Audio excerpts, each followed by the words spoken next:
It was a bright morning in the village of Tumaini, and the air buzzed with excitement. Mr. Faraha, the respected patriarch of his family, was holding a family meeting that promised to be nothing short of dramatic. His youngest son, Mwaura, had stirred the pot by calling the village elders to settle a dispute on wealth sharing, and the real focus of his frustration was the family's cows. Mwaura was upset because his father had been telling his mother to milk the cows that Mwaura believed should belong to him.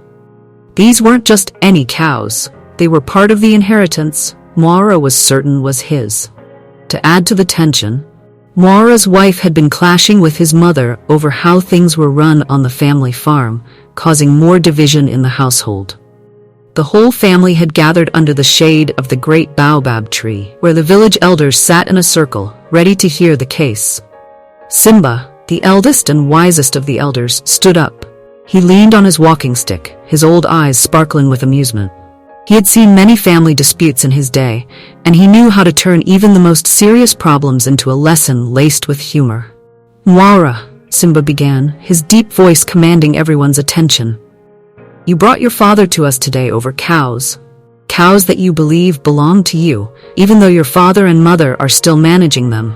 Is that correct?" Mwaura, trying to look confident, stood up and nodded. "Yes, Baba Simba. These are my cows. They're supposed to be my inheritance, but my father keeps telling Mama to milk them like they're still his." The crowd murmured, and Mwaura's brothers, Jamal, Saram, Jadi, and Kanyi, stood to the side, smirking. They had heard Mwaura complain about this before. Even their wives, standing a bit further back, exchanged amused glances. Simba raised a hand for silence. "Mwaura, inheritance is something that comes with time, not demand. However, I understand your concerns. But to solve this properly, we must do things in the right way. Mwaura, I want you to stand and call your wife and children to queue behind you. Let us see what your claimed wealth looks like." Mwaura, though confused, obeyed.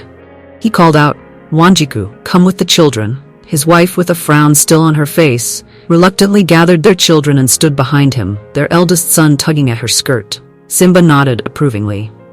"Good. Now, Jamal, it's your turn. Call your family." Jamal, the most level-headed of the brothers, called out, "Amina, come here with the children." His wife, graceful and calm, moved to stand behind him, holding their youngest child's hand. "Saram, your turn," Simba said, a smile tugging at the corners of his lips. Saram, the joker of the family, called out in a loud voice, "Nyambura, kids, form up!" His wife, laughing quietly at his dramatic tone, gathered their children and stood behind him, giving him a playful nudge. "Jadi, come forward with your family," Simba continued. Jadi, the most serious of the brothers, nodded solemnly and called out, "Naomi, children, stand with me." His wife, ever composed, quickly brought their children to stand in line behind him.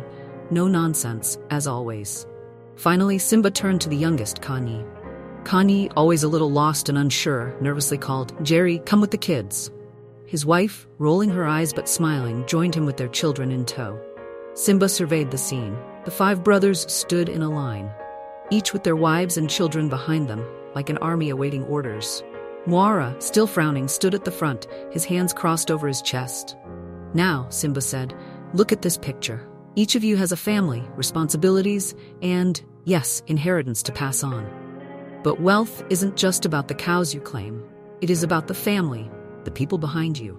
Everything you do affects them, just as it affects this village." Mwaura shifted uncomfortably. He was beginning to understand that this wasn't just about a few cows anymore. But just when it seemed the lesson was complete, the crowd parted, and into the center of the gathering came an elderly woman, walking slowly, but with purpose. It was Maria, Mr. Faraha's mother, the family matriarch and the wisest of them all. She rarely involved herself in disputes, but when she did, her word was final. Maria cleared her throat, and the entire assembly fell silent. Even Simba took a respectful step back. She gazed at her sons and grandchildren, her sharp eyes taking in the scene. "My children," Maria began, her voice soft but firm, "there is something you must all remember. This wealth you are fighting over does not belong to any one person. It is the legacy of our family, passed down from your grandfather, my husband, who worked his whole life to ensure we would be taken care of." She turned to Mwaura, fixing him with a piercing look. "Mwaura, do you think these cows appeared by magic? They were earned through years of hard work, sweat, and sacrifice. And until the day your father decides to pass them on, they remain part of this family's shared wealth. Mwaura lowered his head, realizing how foolish he had been. Maria wasn't done. She stood tall as her old bones would allow, and raised her hand. Now, I will call what truly belongs to me, and let there be no further dispute. With that, she began to speak in a commanding tone, calling out her wealth in a way that made everyone's heart stir. Faraha, my son, stepped forward. Mr. Faraha obeyed his mother, standing tall before her. You are my wealth, my firstborn. And these, she waved at his 4 brothers and their families, are my wealth as well. Before we continue, kindly subscribe, like, and share. If you found it interesting, click that bell icon and you will be notified once we upload new content. She turned to the crowd, calling out each of her sons by name. Jamal, Saram, Jadi, Kanyi, step forward with your families. One by one, the brothers stepped forward with their wives and children, standing before Maria like school children awaiting judgment.